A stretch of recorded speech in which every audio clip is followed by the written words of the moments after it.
నిత్యావసర సరుకుల ధరలు పెరుగుతున్న విషయం వాస్తవం అధ్యక్ష. అయితే మా సివిల్ సప్లైస్ డిపార్ట్మెంట్ నుంచి ప్రతిరోజు ఒక డైలీ ట్రెండ్ మేము ఫాలో అవుతాం అధ్యక్ష. ఏ విధంగా సరుకుల ధరలు మేము పర్యవేక్షించి అనేక ప్రాంతాల్లో ధరలు ఏ విధంగా ఉన్నాయో దానిపైన స్పష్టమైన అవగాహన వచ్చే విధంగా మేము 18 సరుకులని ప్రతిరోజు కూడా 77 రెవెన్యూ డివిజన్ నుంచి ప్రతి రెవెన్యూ డివిజన్లో ఆ మండల హెడ్ క్వార్టర్ నుంచి దాదాపు 154 సెంటర్ల నుంచి మేము ఈ సమాచారం సేకరిస్తూనే ఉంటాం అధ్యక్ష. ఎకనామిక్స్ అండ్ స్టాటిస్టిక్స్ డిపార్ట్మెంట్ దీనికి సహకరిస్తుంది. కూరగాయల విషయంలో మార్కెటింగ్ శాఖ కూడా ప్రతిరోజు ఈ ధరల గురించి సేకరిస్తూ ఉంటారు అధ్యక్ష. దీంతో పాటు కేంద్ర ప్రభుత్వం కూడా ఒక యాప్ డిజైన్ చేశారు అధ్యక్ష.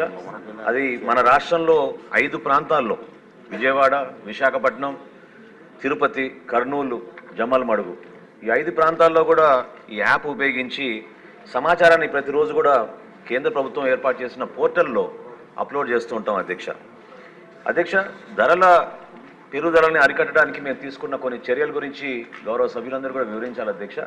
ఎందుకంటే మన ప్రభుత్వం వచ్చిన తర్వాత ముఖ్యమంత్రి గారు ఇది చాలా కీలకమైన అంశం.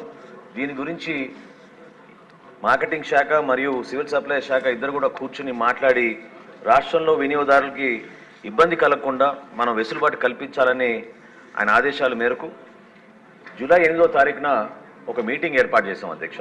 ఈ సమావేశంలో హోల్సేల్ డీలర్స్, బిగ్ రీటైలర్స్ అధ్యక్ష, అంటే మన డిమార్ట్, రిలయన్స్ వంటి పెద్ద సంస్థలను కూడా ఆహ్వానించి వివిధ జిల్లాల నుంచి రైస్ మిల్లర్స్ అసోసియేషన్, అదేవిధంగా ఏపీ ఛాంబర్ ఆఫ్ కామర్స్ నుంచి అక్కడున్న గౌరవ సభ్యులందరినీ కూడా ఆహ్వానించి రాష్ట్ర వ్యాప్తంగా మన ప్రభుత్వం వచ్చిన తర్వాత కొన్ని చర్యలు తీసుకోవాల్సిన అవసరం ఖచ్చితంగా ఉంది.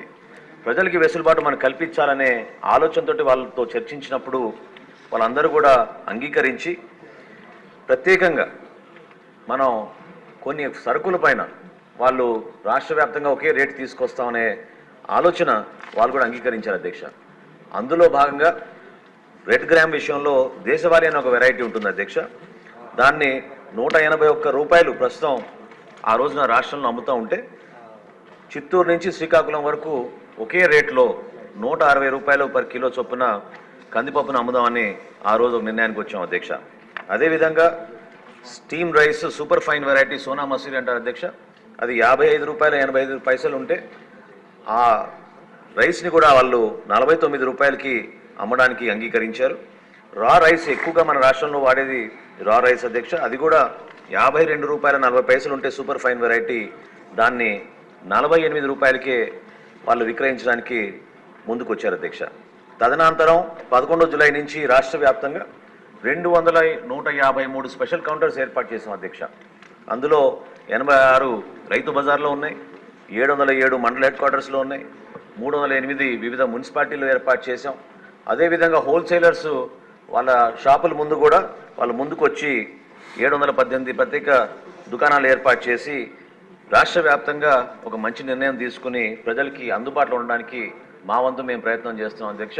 తప్పకుండా కేంద్ర ప్రభుత్వం కూడా ఒక కొత్త చట్టం తీసుకొచ్చి హోల్సేలర్ల దగ్గర 200 మెట్రిక్ టన్నుల కన్నా ఎక్కువగా వీళ్ళు స్టాక్ చేయకూడదని, అదేవిధంగా రీటైలర్స్ కూడా 5 మెట్రిక్ టన్నుల కన్నా ఎక్కువగా స్టాక్ చేయకూడదని, ఈ బ్లాక్ మార్కెటింగ్ కావాలని ప్రైస్ కమోడిటీస్ వాళ్ళ చేతిలో పెట్టుకుని హోర్డింగ్ చేయకూడదనే ఉద్దేశంతో కేంద్ర ప్రభుత్వం కూడా కొన్ని మంచి నిర్ణయాలు తీసుకుంది అధ్యక్ష. Essential commodity